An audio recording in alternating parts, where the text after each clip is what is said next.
अच्छे कर्म से सौभाग्य की प्राप्ति। मनुष्य के दुर्भाग्य का मुख्य कारण मनुष्य के मन के विकार हैं। इन्हीं विकारों के कारण मनुष्य का जीवन बर्बाद हो जा रहा है। काम, क्रोध, लोभ, मोह के कारण जो हमारा जीवन बर्बाद होता है, इसी को दुर्भाग्य कहते हैं। हम सबको चाहिए कि हम सब अपने मन और बुद्धि को शुद्ध बनाएं। इसी से हमारा भविष्य उज्जवल हो सकता है।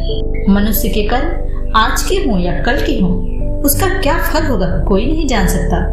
सबको अपने अच्छे या बुरे कर्म के फल तो खुद ही भोगने पड़ते हैं। अगर हमारे कर्म अच्छे होंगे तो हम सबको सौभाग्य और लक्ष्मी की प्राप्ति होगी, और अगर हम गलत कर्म करेंगे तो हमें दुर्भाग्य और दरिद्रता की प्राप्ति होगी।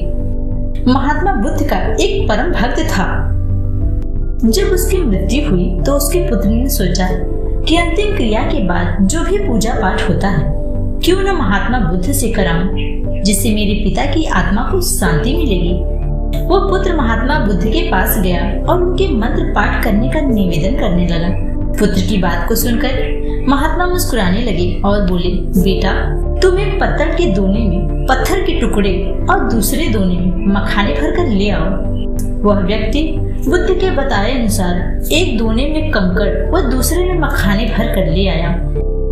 तब महात्मा बुद्ध ने कहा, नदी में इन दोनों पत्थरों को बहा दो और तुम्हें जो भी मंत्र समझ में आए उसका जाप करो और वापस आकर मुझे इसका परिणाम बताओ। उसने बुद्ध के बताए अनुसार सभी कार्य किए और वापस आकर बुद्ध के पास बोला, हे महात्मा, आपके बताए अनुसार दोनों पत्थरों को मैंने नदी में बहा दिया।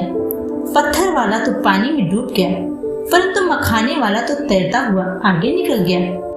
तब बुद्ध ने कहा, बेटा, तुम अपने पंडित को भी वहां ले जाकर उनसे भी मंत्र पढ़वा लो। यदि पत्थर वाला दोना ऊपर आ जाए और मेवा वाला डूब जाए तो मुझे आकर बताना। बुद्ध की बात को सुनकर व्यक्ति चला गया और कुछ दिनों के बाद वह व्यक्ति महात्मा बुद्ध के पास आया और बोला, हे महात्मा, मखाने वाला दोना तो तैरता ही रहा और पत्थर वाला तो ऊपर आया ही नहीं। तब महात्मा बुद्ध ने मुस्कुराते हुए कहा, व्यक्ति अपने जीवन में जो भी अच्छे या बुरे कर्म करता है, वैसा ही फल उसे मृत्यु के बाद मिलता है। मनुष्य के किए गए अच्छे कर्म उसे मखाने के दोने की तरह उसे डूबने नहीं देते हैं, बल्कि उसे तार देते हैं। वही बुरे कर्म कंकड़ की तरह भारी होते हैं, जो उसे डुबो देते हैं। माता पिता की मृत्यु के बाद चाहे जितना भी जप करा लो, इसका कोई फायदा नहीं होगा। तुम्हारे पिता ने अपने जीवन में जैसा कर्म किया होगा, वैसा ही फल उन्हें मिलेगा।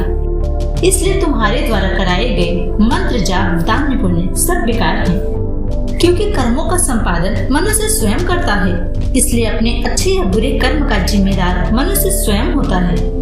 अगर आप इस बात को समझ लेंगे और इस पर विचार करेंगे तो आप कभी भी दुर्भाग्य का रोना नहीं रोएंगे।